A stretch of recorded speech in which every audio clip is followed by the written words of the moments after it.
It might be. It might. Then why do you step on the rock and don't step on him? If the rock has consciousness and he has consciousness, why do you step on the rock and not step on him? Just because I'm stepping on ground doesn't mean that I'm inflicting any kind of pain or hate to it. What's the difference between me taking a machete, cutting a head of lettuce, cutting a cow's head, or cutting his head? Is there a difference? Yes, there absolutely is a difference. What's the basis? Because plants are a way that everything in this life, like 600 years before Jesus Christ, yes. Mithras was also born December 25th, was also born to Virgin Mary, and was also resurrected on the third day, and was also crucified. And same as the god of Horus was also born December 25th, resurrected the third day, was crucified, the same thing. And like I feel like Jesus Christ is the same thing as like a Martin Luther King or a Gandhi. He died for, with civil disobedience. And I feel like it's the same thing. If someone were to write about Gandhi, it would have the same outlook as Jesus Christ. Like, what if he was just like another person that was, for the greater good of humankind? Like greater good, more greater good than what religion does to the world itself now. It's fascinating you raised that question, because yesterday I studied Mithraism, Osiris, and Horus. All right, great question. First point, Jesus was not born on December 25th. December 25th is simply a holiday that has been attached to the birth of Christ. So Christ was not born on December 25th, that's just a tradition. I was born of a virgin too, I just don't like to brag about it. What was the significance of Mithra? The significance of his life was he killed a bull. That's the whole focus of Mithraism. Mithra killed the bull. Sir, the idea that Mithra was crucified, the idea that Mithra rose from the dead, those thoughts occurred way AD. Yeah, hundreds of years after Christ. So was the New Testament. Pardon? So was the New Testament. No, the New Testament was written in the 1st century. You know how we know that? AD? Yeah, AD 1st century AD, after the birth of Christ. Right. In the Gospels were passed on from other people that saw Jesus, and that people. It's like playing the game telephone. By the end of the time, you're gonna have a whole different story than what you started with. Okay. The Gospel of Mark, Matthew, Luke, and John were written by the eyewitnesses, or those who knew the eyewitnesses, in the 1st century. The way that we know that is Ignatius, Bishop of Antioch, in letters he writes in 95 AD, quotes the Gospels. Clement, Bishop of Rome, writing in 115 AD, quotes the Gospels. 1 Corinthians chapter 15, verses 3 through 8, the Apostle Paul writes, "What I received, I passed on to you as of first importance, that Christ died for our sins according to the Scriptures, that he was buried, that he was raised from the dead, according to the Scriptures." When did Paul write 1 Corinthians 15? Between 50 and 54 AD. Sir, that's within 25 years of the death and resurrection of Christ. So whoever told you that the Gospels were written hundreds of years after Christ, I'm sorry, they're inaccurate. They're wrong. We have a fragment of the Gospel of John today in the John Rylands Museum in Manchester, England. It's verses from John chapter 18, and it's dated between 117 and 130 AD. So, sir, it's obvious that the Gospels were written in the 1st century by the eyewitnesses or by those who knew the eyewitnesses. Now, the resurrection of Osiris is the only resurrection that is in BC, that predates the resurrection of Christ. So now you've got to study the resurrection of Osiris. And when you study it, sir, what you'll find out is he was sliced up into 14 different pieces. He was killed. Then what happened? His sister Isis went around finding his parts. She found 13 of the 14 parts. So she puts the 13 parts back together again. And what does Osiris experience? He does not experience a resurrection body the way Jesus Christ physically rose from the dead. Instead, Osiris becomes the god of the underworld, a spiritual existence. So you do not, sir, have a physical resurrection. You have a spiritual resurrection of Osiris. where you've got 13 of his 14 parts in a spirit form in the underworld. It doesn't ever say that there's any kind of correlation between him and the underworld, just in a spiritual kind of realm. And although he had his 13 pieces put together, the 13th piece was made from a spiritual kind of thing. Yeah. So I'm just wondering where you're getting that Osiris was in the realm of the underworld. I studied it yesterday, sir. That's how I get it. I mean, I'll It's very clear. I'll go to the library. Just check out Osiris. Good. Check out Osiris.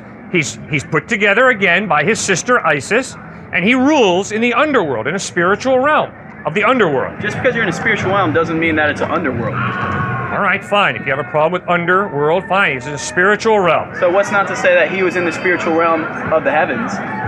Well, it definitely doesn't say that, but if you want to add that, go ahead. But what it does say is that he was not a physical being.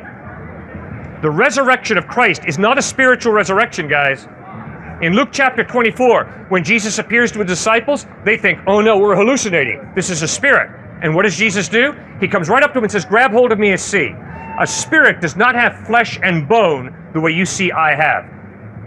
What does he do to Thomas? He doesn't say, hey Thomas, here I am, the ghost. No. He says, right here, Thomas, take your hands and put them in the nail prints in my hands, and Thomas stopped doubting and believed. So obviously, the clear claim of the Gospels is Jesus physically died on a cross. 3 days later, he physically rose from the dead, and over a period of 40 days, he appears to over 500 people who see him risen from the dead. Does that make sense? Yeah, I mean, what my guess or understanding on that is where that information would come from other people's interpretations. So I'm not doubting that when the people were writing about this, that they didn't know what's going on, but they are writing their interpretations of what happened. And you're talking about that even some of the people just knew the eyewitnesses. Well, just knowing the eyewitness is not a direct link to the kind of information that's there. They're only giving their personal interpretation, and if we were looking under God's eyes, personal interpretations can be wrong. I agree. Good point.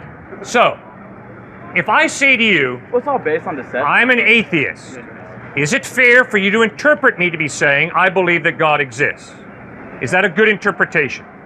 Either the miracle happened and the virgin had a baby, or the miracle didn't happen and Mary had sex with someone and that's how Jesus was born. It's not a matter of interpretation.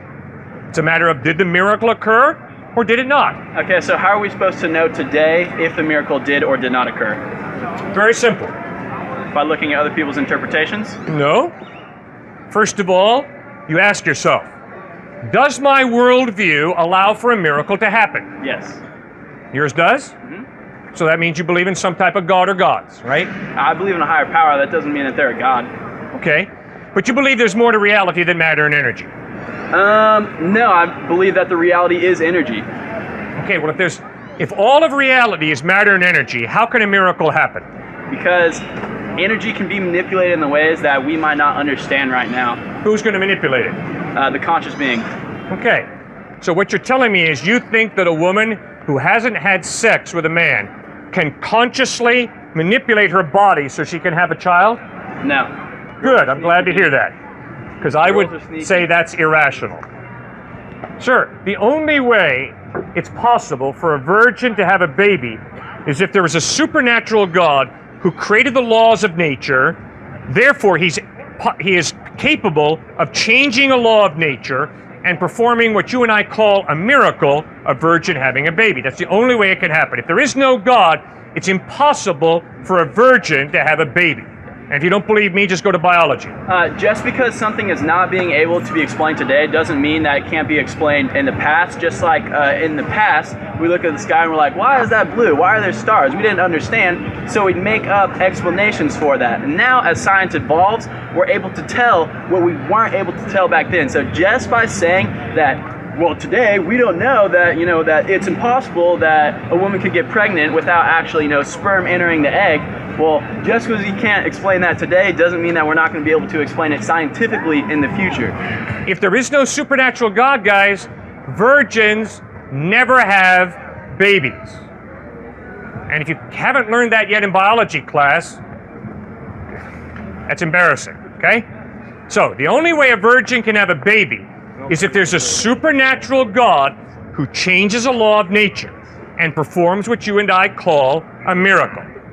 Philosophically, if you say there is no God, it's impossible for a miracle to happen, because if there is no God, all of reality is matter and energy. And matter and energy operate in a very consistent way. We call it the laws of nature. That's not true. The laws of science. Quantum mechanics. Thank you. Quantum mechanics. We're starting to show that the atom is all empty space. So we can look around and wonder how this matter is made up around us. It's all empty. Everything that we see is just projection from within our own mind. Within the last year or two. Wait. Say that last sentence again. Everything that we see is a projection of what's happening within our own mind, our own conscious, and all of the conscious together. That's what God is. God is not someone off up in the sky that's preaching down, looking down, and be like, you sin, electric pole, you're going to hell. No, God is a collective consciousness of everyone. I'm God, you're God, everyone here is God. Okay. Now, if what you say is right, that I cannot perceive reality, I just make up reality in my head with my perception. It doesn't mean you make it up, but you are able to interpret the reality differently than how you might interpret it right now. It doesn't mean that it's just, made up. It's how you perceive things. Really? Well, then where does your rational mind come from? My rational mind comes from my consciousness. What does that mean? My consciousness is basically how, from birth, my life perceives all of the information around it. I'm sure you know of the Trinity, body, mind, and spirit. When we're born, we are born with the spirit, the new mind, and a new body. So we have the collective consciousness, which is the spirit, which is in all of us. The body is the physical way that we experience the reality, and the mind is the mind that interprets it, the actual consciousness. What is spirit? Spirit is what a lot of people like to refer to as God.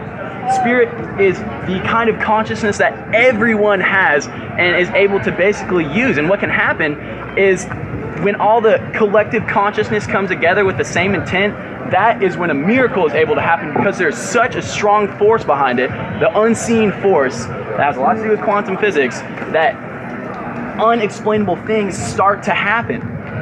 And just because we're not to explain it now doesn't mean that we can't explain it into the future when we start learning about new things, the quantum mechanics, the way that consciousness really works.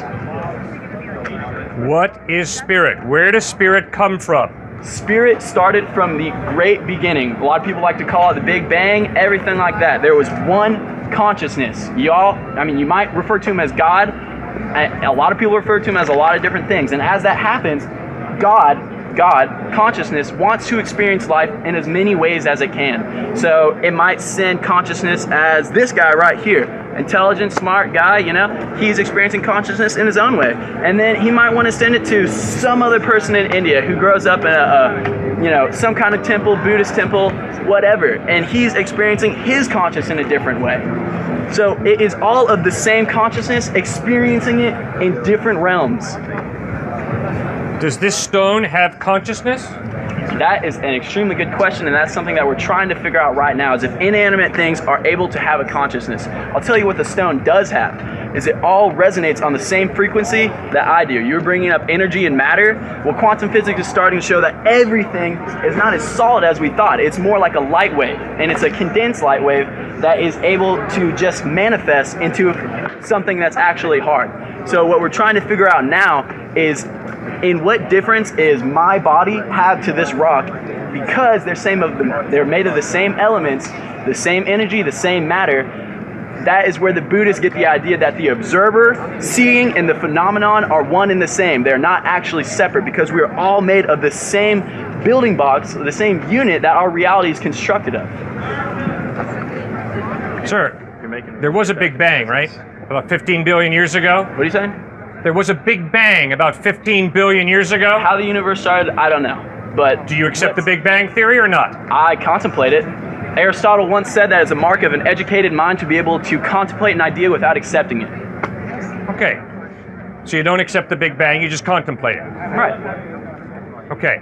Now, if your worldview is right, that consciousness is this vague thing, and that maybe this rock has consciousness. It might be. It might. Then why do you step on the rock and don't step on him? If the rock has consciousness and he has consciousness, why do you step on the rock and not step on him? Just because I'm stepping on ground doesn't mean that I'm inflicting any kind of pain or hate to it. What's the difference between me taking a machete, cutting a head of lettuce, cutting a cow's head, or cutting his head? Is there a difference? Yes, there absolutely is a difference. What's the basis? Because plants are a way that everything in this life receives nutrition. There is not a single way to deny that. Everything comes from plants. And just because you are using a plant doesn't mean that you're even, again, hurting it, inflicting any kind of pain, because you're cycling through what is known as life. I would never hurt another human being because we're of the same species. You don't see lettuce going around chopping each other down. There's one universal force in the world, and it's consciousness. And if you ask me, consciousness is the same thing as love. Okay, All very good. Is love. That's where you and I disagree. If what you say is true, nobody has innate value. They just have subjective value that we choose to subjectively that give would not ourselves. be true. As where the question comes in, asking is where does consciousness comes in? Is because I have the spirit. Spirit, everyone has a spirit. I wouldn't want to go to another person who's also experiencing reality through their body, mind, and then of course the collective spirit. I would never want to end their experience of reality, because that would ultimately break them of their connection between their body and mind and spirit. And now I'm done. Okay. The only way there can be more to reality than matter and energy, the only way there can be a spirit, logically, is if there is some type of God to create the spirit. Because if there's no God, then all of reality is matter and energy evolved to a higher order. The way you simply blindly, gullibly say, oh, there is spirit, you don't know that. If you philosophically say, my starting point is matter and energy, you can't just add spirit to that. But if there's a God who creates matter and energy and also creates spirit, then it's possible that spirit exists. The only way there can be more to reality than matter and energy is if there is some type of God to create spirit, to create a value of justice, to create a value of love, to create a value of kindness. You cannot put spirit into a mathematical equation. You cannot put love into a test tube. You cannot give me a foot of justice. Those are intangible, non-material values. The only way those values can be real is if there's more to reality than simple matter and energy. That's my point. Do you mind if I? Please, you got the floor. You are saying that is the only way that it's able. The only way that there could be a spirit is if there was a God. Okay, well then, where would you get your justification for that? Because when you say there is no God, you're automatically limiting reality to obviously matter and energy. No. You are limiting yourself if you say there is a God, and now I have to devote my life praising this one person. It limits the true abilities and capabilities that the human is able to achieve. I agree with you. I've never said that, what you just said. Okay. I've never said that once. Instead, we're having a philosophical discussion right now about reality. Is reality just matter and energy, or is there a spirit? Are there values like justice and love and compassion that are non-physical, non-material values? My point is, if those values are real, justice, love, spirit, then there's got to be more to reality than just matter and energy. There's got to be some type of God to create and define spirit, Why? justice. I'll tell you why. Okay. Good question.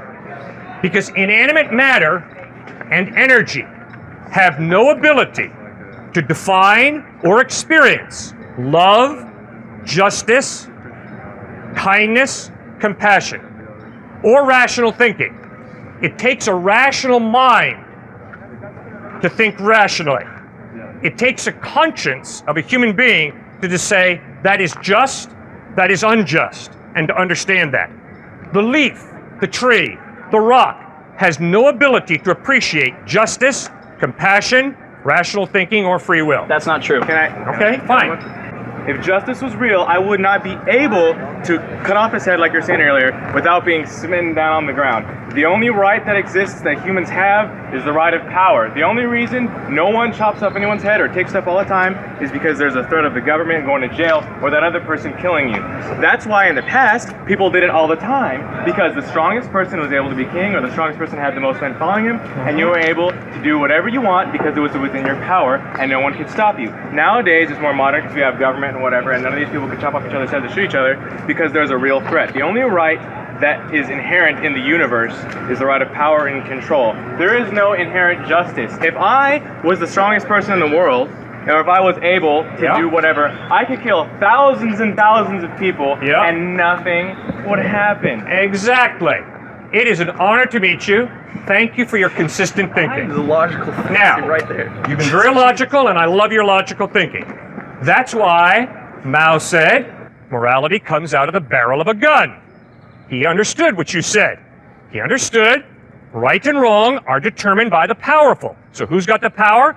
They define right and wrong, and their definition wins. Now, I am radically different. I am convinced that even if I had 10 guys with machine guns behind me, and I said, okay, guys, start machine gunning them to death, and that is just, that is loving. I am convinced that although I have the power to impose my definition of justice and love by saying machine gun these people to death, I would be wrong. Because I am convinced that justice is a real value, objective, independent of my opinion, independent of Mao's opinion, independent of the powerful people's opinion. And I don't care if Nazi Germany would have won World War II and would have wiped out all Jews. I am convinced that the slaughter of Jews is absolutely evil. I don't care how much power Adolf Hitler has, or Mao. You see, why do I say that? Because my experience of life is a sensual experience. I watch gravity pull a person down from the top of the building, but I also have moral experience. And I observe objective morality through my experience. Such as? Such as, when you stole my backpack, you should not have done that. That was really wrong. When you told that racist joke, that was degrading of a person. Really objectively wrong. Not wrong because I'm a liberal, white, enlightened guy, but because all human beings have equal value and dignity because they're created in the image of God, and my conscience informs me that your racist joke is very demeaning of another human being. First of all, not all people are created equal. That is, really, that would be nice if people were created equal. But it's not true. There are people who are born retarded and they die when they're a year old. They're not equal to me, and physically or mentally or whatever. You can say spiritually because we can't, that's not measurable. It's kind of made up, and there are different feelings towards it, but it's not real. There are people who run faster than other people. There are people who I will never be as smart as. There are people who are better than other people. There are people who are less moral, or they do more evil things, or they're less rational, or they're insane. People are not created equal. I'm sorry, that's not how the world is. Okay, all I can say is it's an honor talking with you because you are intellectually consistent. You're absolutely correct. If there is no God, all people are not created equal. If there is no God, it's the rich, powerful people who are more valuable than the weak, poor people, or it's the intelligent people who are more valuable than the dumb people. You're absolutely right. But if there is a God who has given us the gift of human life, and he's given us innate value, then I don't care how uncoordinated you are, I don't care how fat and ugly you are, I don't care how low your IQ is, you're still a human being created in the image of God, which means your value has nothing to do with your GPA, it has nothing to do with you being white or black or Hispanic or Asian, it has to do with God's creating you with that value.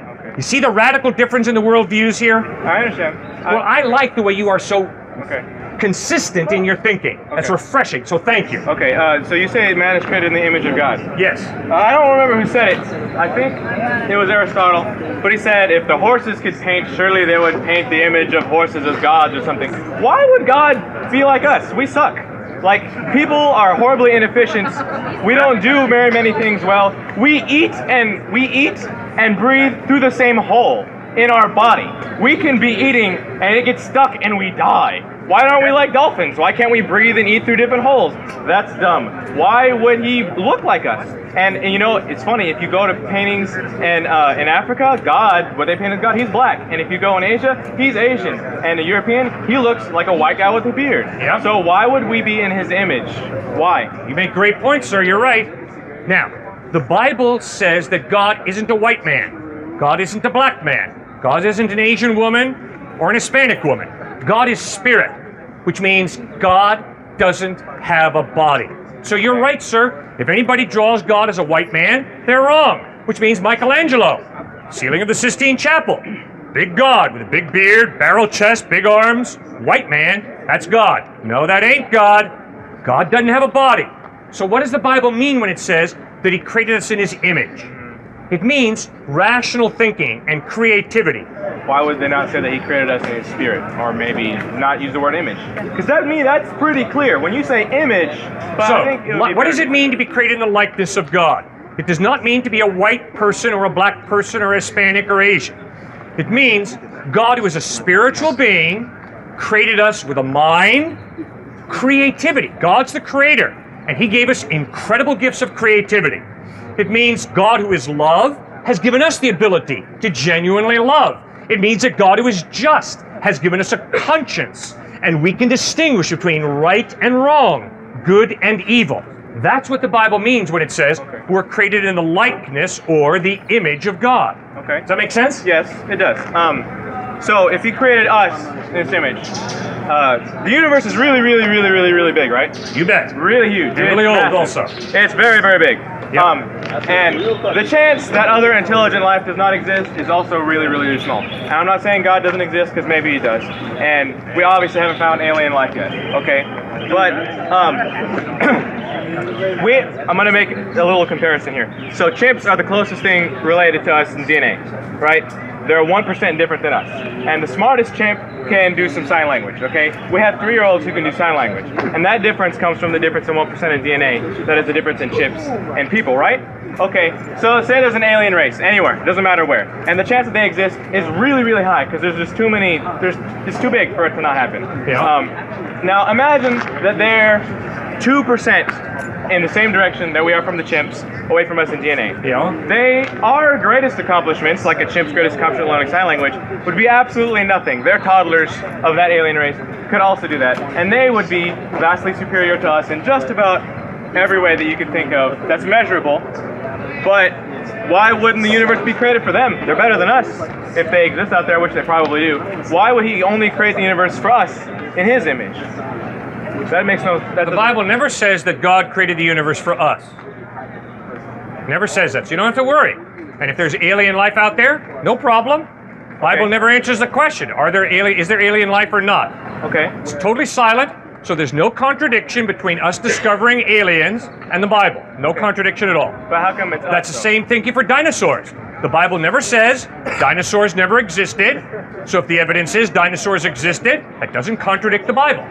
Do you not feel a sense of loneliness or importance in the universe that maybe... Yes, I do. Yeah. That is one of the things that has driven me to Christ. Yeah, and- You're absolutely right. Yeah, There's like- a sense of yeah. loneliness. The question is Yeah. there a God out there who gives a rip about me?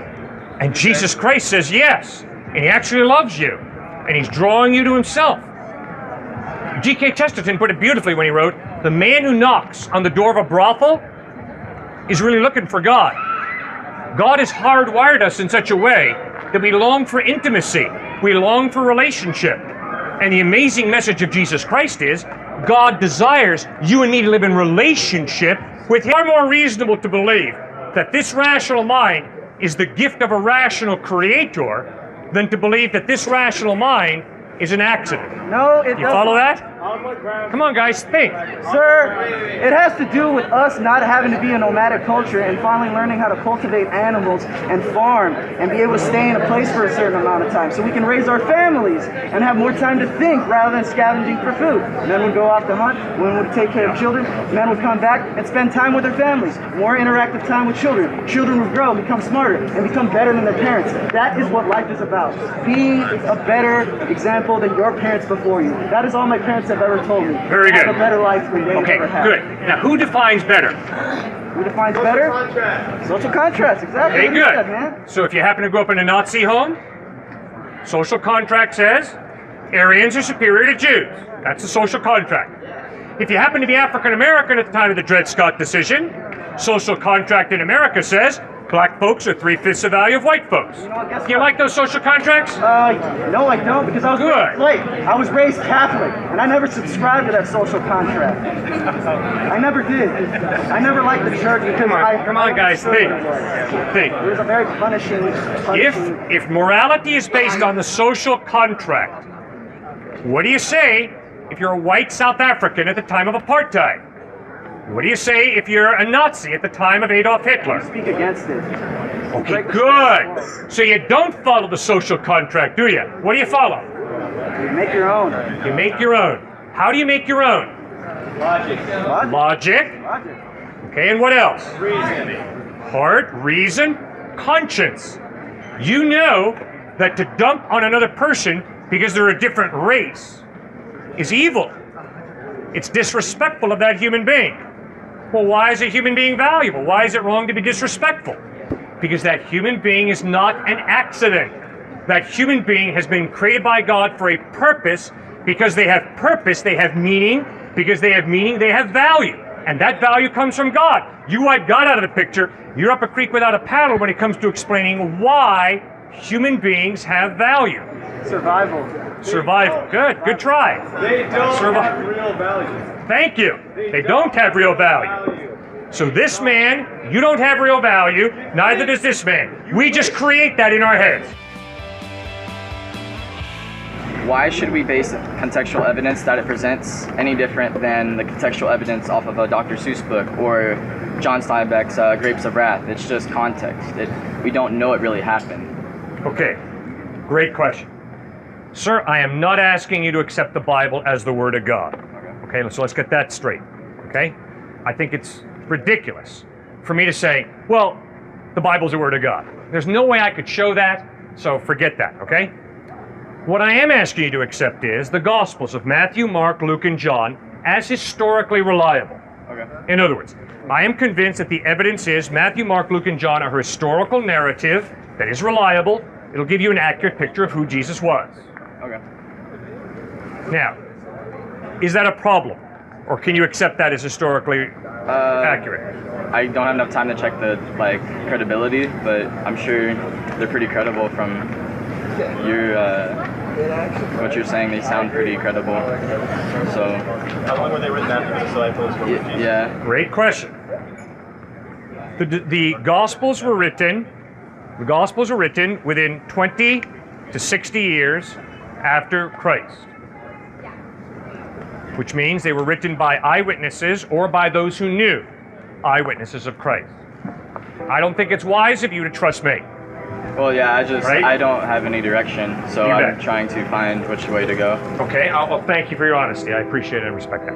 All right, now just let me share with you how I did it. Okay. And nothing sacred about the way I did it, Yeah. but I would plead with you, you got to come up with your own tests that you use to determine whether a document, any document, is historically reliable or not. You got a history department right there, right?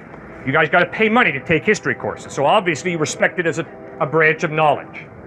Okay, here are my 4 tests that I use on Suetonius, Tacitus, Homer, the Gospels, the Quran, the history of Siddhartha Gautama Buddha, American history, African history, South American history, Chinese history.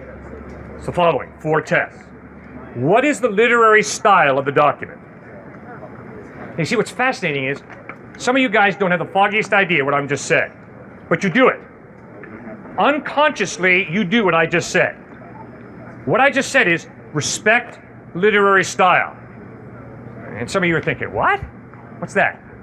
When you go to biology class, do you read a biology textbook the same way you read the plays of William Shakespeare?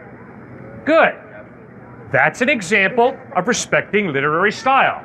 You know that science textbook, scientific writing, is not the same as a play by William Shakespeare. Do you read a play of William Shakespeare the same way you would read a poem? Nope. Do you read a poem the same way you would read a math textbook? Nope. Okay, that's what that is. You're respecting literary style. So, you obviously have to learn what is a literary style of historical narrative.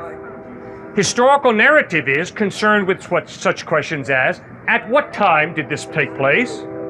At what place did this take place? And who were the people around to witness this event take place? That's historical narrative. Second test, internal consistency. At 2:24, Thursday, November 1st, Cliffe was in San Marcos, Texas. Later on in the document, at 2:24 on November 1st, Cliffe was in Calcutta, India. Yeah. Contradiction. The author's mixed up. Read Matthew, Mark, Luke, and John. You will see there's no contradictions.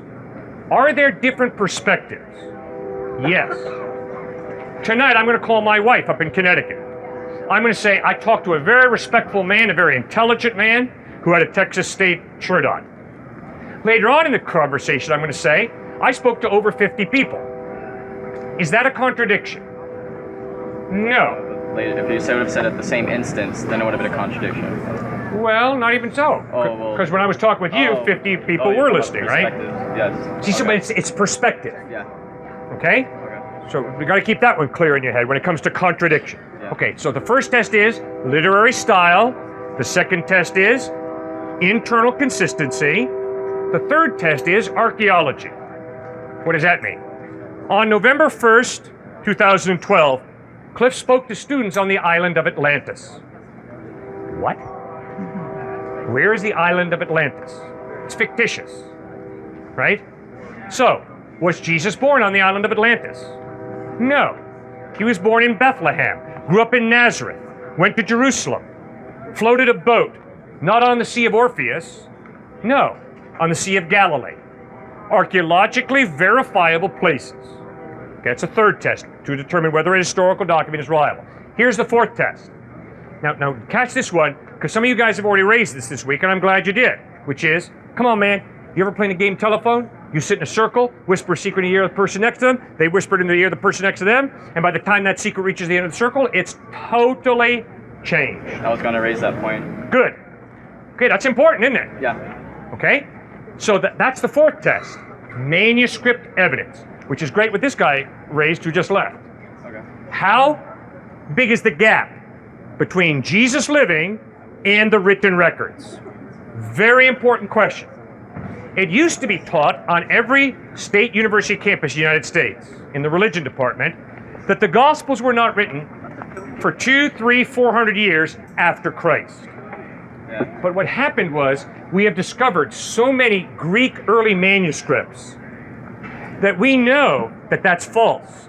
The Gospels were not written 200, 300, 400 years after Christ. They were all written between 20 and 60 years after Christ. How do we know that? Well, we got a fragment of the Gospel of John, dated between 115 and 130 AD in the John Rylands Museum in Manchester, England. So you see, that one manuscript find smashed that whole school of thought that taught the Gospels weren't written for a few hundred years. Then we discovered the writings of the early church fathers, like Ignatius, Bishop of Antioch, who in 95 AD writes letters, and in these letters he quotes Matthew, Mark, Luke. In other words, at 95 AD, those letters were obviously already written because he's quoting him in his letters. See, that's why we know that those Gospels were written in the first century. Now, the Gospels that we have in English today, sir, are based on over 5,200 Greek manuscripts or pieces of manuscript. That is why we have such a high degree of certainty that we really have what those eyewitnesses wrote. The Iliad comes closest to it, and the Iliad has something like 600 manuscripts. Yeah. But for the New Testament, over 5,000. So if anybody gives you the old telephone stuff, they just don't know what they're talking about. We don't have the New Testament by telephone from the French and Spanish versions. We have the Greek manuscripts, over 5,000, all agreeing to an infinitesimal degree. So we really have what those guys wrote. You owe it to yourself as a thinking human being. Read the gospel simply as history. Forget about it being the word of God. You don't know that. And ask yourself, does the historical evidence of the way Jesus lived, taught, died, and rose from the dead point to him being a fraud? If it does, reject him. Or does it point to him being the truth? If it does, embrace him. Put your faith in him. I just have one more short question. Yeah, go ahead. The other conflict I have is I realized a lot of theism, not necessarily, but most of the time, it always is accompanied by afterlife. And the thing I don't understand with that is most humans are scared of 2,400 because they will not be alive. Right. And my interpretation is consciousness wants to maintain itself, and the idea of not existing kind of just defeats the purpose. So I always tell my friends, were you scared of 1876 when you didn't exist? And then they'll say no. And then I'll say, why would you be scared of 2,400? You won't exist. You don't remember it. You're not aware of it. And no one's ever been able to really retort to that. You bet.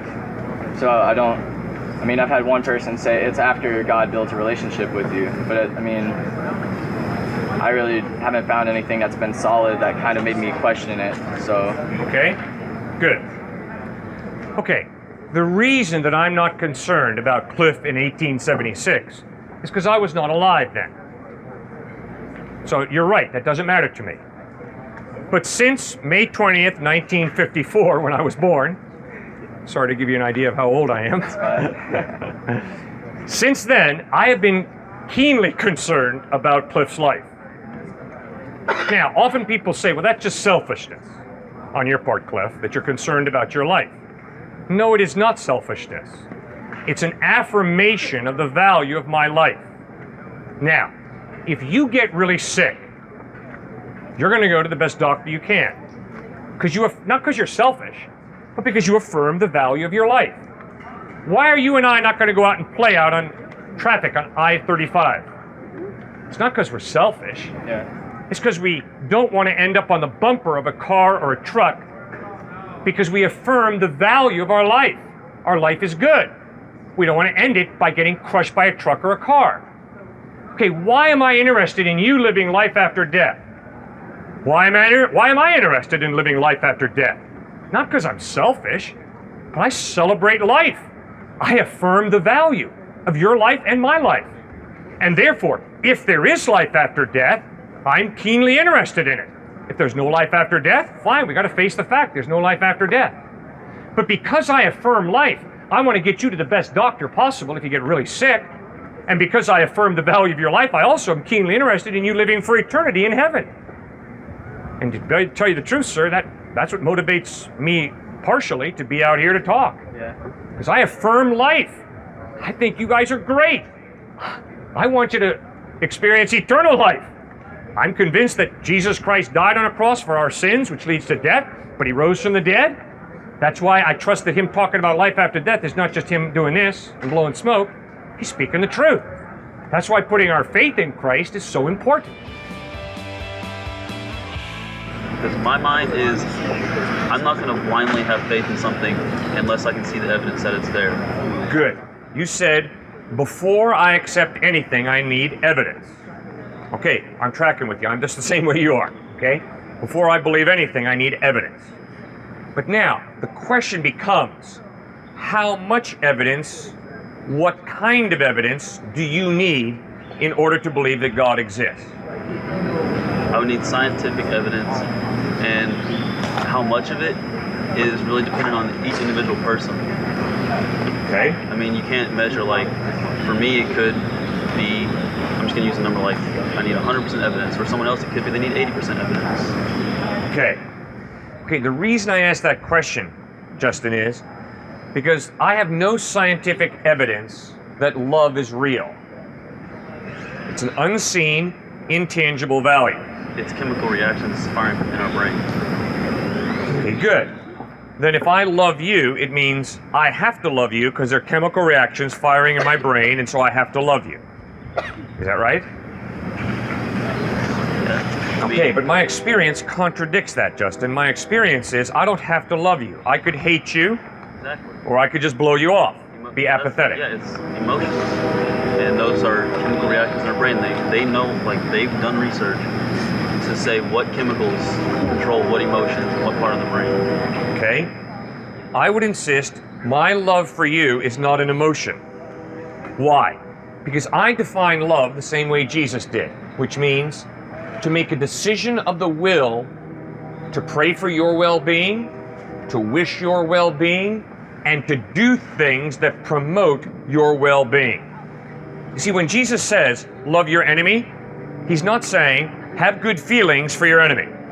To be honest with you, Justin, I don't have good feelings towards my enemy. But I obey Jesus and love my enemy by actively wishing their well-being. So you see, love, I would argue, is not just an emotion. Yes, there's an emotion we call love, but when Christ says to love, he's not talking about having all these positive feelings.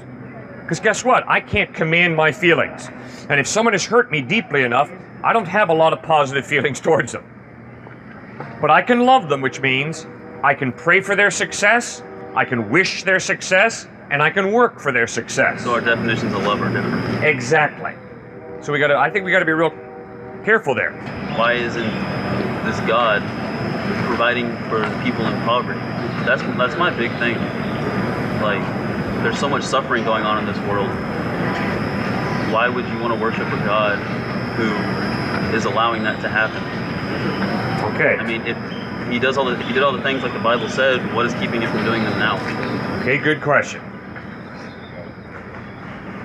The only reason that suffering is really bad is because you know what really good is. In other words, evil is real. It's an objective value. And good is real. It's an objective value. It's not just relative, it's not subjective, and that's why I like what you're protesting. You're protesting, come on, Cliff, how can God exist in light of all the evil and suffering in the world? But you see, if there is no God, Justin, there is no evil. There is no good, other than a subjective prejudice, a taste, a bias, an opinion. You see, the reason that evil is wrong is because it's objectively wrong, and the reason that good is because it's objectively good. It's not just subjective, depending on my opinion. It's objective, which means it's independent of you and me. You're absolutely right, sir. Suffering is wrong. Starvation is wrong. Evil is wrong. Objectively, not just subjectively. And the only reason that's true is because there's a God who has created and defined a value of goodness and justice and compassion. And those are real. They're not just a biochemical reaction. Then why would he make evil? Okay. If it's all part of his plan, why would he include suffering and everything in his plan? And Good you say question. if there's free will, which I'm pretty sure is what you're going to go towards. Yes. Then why create a divine plan then if you're going to give us free will? But if there is a divine plan and he knew ahead of time what we were going to do, then that's not really free will either. Okay, good questions. Let's say you've been dating her for the past 2 months. Let's say that every week she's said to you, I love you.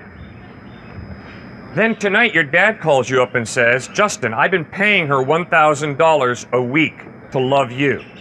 How would you feel? I would feel creeped out that she said it within the first 2 months. Good. You'd be bummed out, wouldn't you? You'd be bummed out because you'd realize her love was not a free decision. Her love was paid for by my dad. See, in order to be real, love has to be free. If it's paid for, if it's coerced or forced, it's not real. It's not really love. Right? Well, I just said you could pay me to go around preaching that God is real, and I don't believe in it. It's the same thing. Good point. If I'm out here simply to make money, how sad, how tragic. I hope you would have a problem with that. I would have a huge problem with that. Good.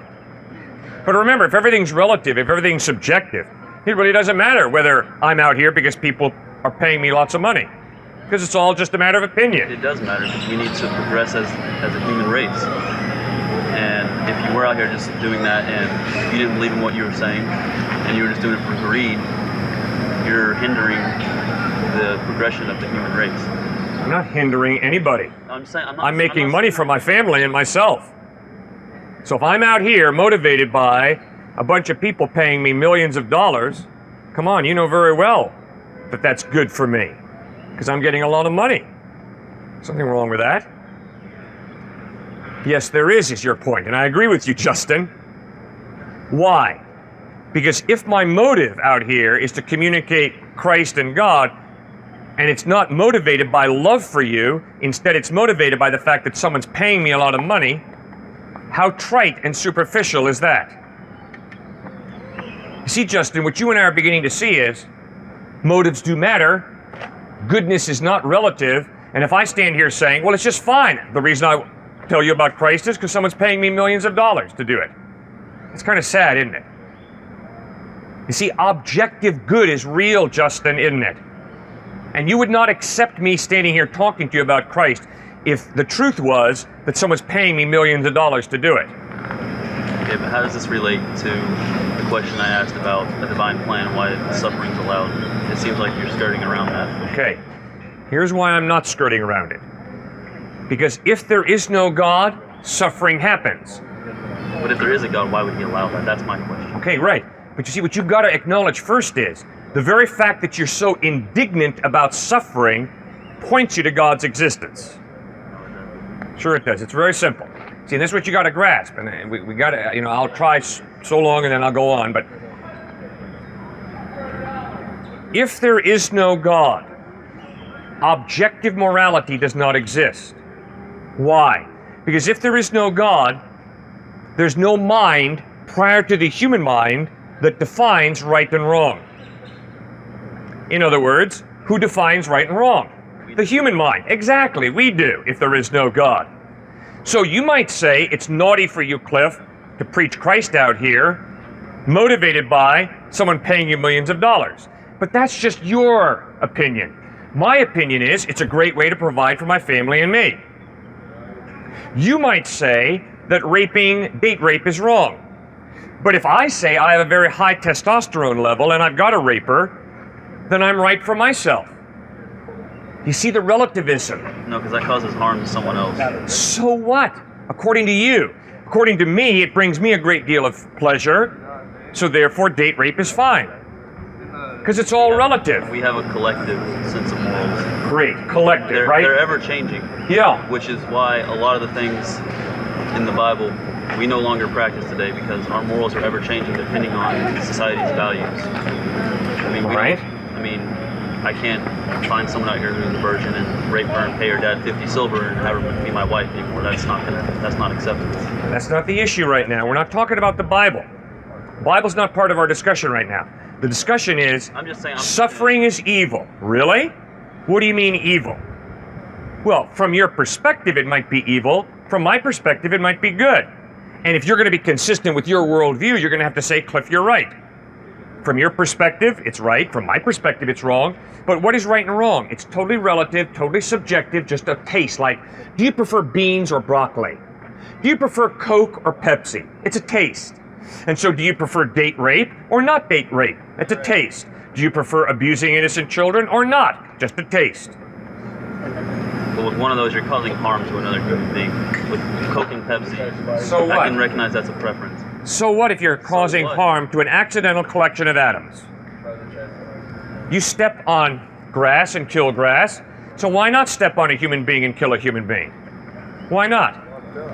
Because it's in our nature to progress as a species. Great, Justin, that's wonderful. Maybe it's in your nature, it's in my nature to step on people. Are you going to tell me I'm wrong? Based off society's values, yeah. Oh, really? What happens if you live in Nazi society? What happens if you live in white South African society? What if you live in the time of the Dred Scott decision in the United States? What do you do then, Justin? Those are those society's values. Like I said, they're ever changing. Fine. Then morality's relative. It changes based on society changing. Which means, if society says that black folks are 3/5 the value of white folks, then that's true. Baloney, Justin, you know better than that. You know that even if society says black people are inferior to white people, that society is wrong. That's what Dr. Martin Luther King understood. Just because society says something doesn't make it right. That's what Gandhi understood. Just because my society says that the caste system is right doesn't make it right. And a lot of times, religion is to blame for those. No, now that's a different issue, Justin. Come on, don't get out of the kitchen. I'm Stay in the kitchen. I'm right at the stove. No, you're not at the stove. I'm- Not when you talk about then religion. I'm starting to- We're talking about a philosophical issue that has nothing to do with Jesus Christ or the Bible. I said religion. I didn't say Jesus Christ. It has everything to do with, is there a God or is there no God? If there's no God, Justin, then you define right and wrong, the culture defines right and wrong, the power elite define right and wrong. And right and wrong are totally relative depending upon the individual, depending upon the culture, or depending upon the people in power. King Arthur and his knights, or Adolf Hitler and his henchmen. Exactly. That's what I said. Okay, then why are you so upset as if it's an objective moral that suffering exists? Just realize that's your own bias. It's just your opinion. But you can't live that way, Justin, and I'm glad you can't live that way. You live your life as if evil and suffering are real and they're really wrong. Well, the only way that can be true is if there is some type of God to create and define justice, good versus evil, as objective values. Why is he not stopping it? That's what I've been asking you the whole time. That's the next question. We'll get to that, I promise. But do you see the first point now or not? I see your point of view of it. Okay, then don't take it from me. Read Friedrich Nietzsche, Albert Camus, Jean-Paul Sartre, the great French and German atheistic existentialist and nihilist philosophers. It's Christian.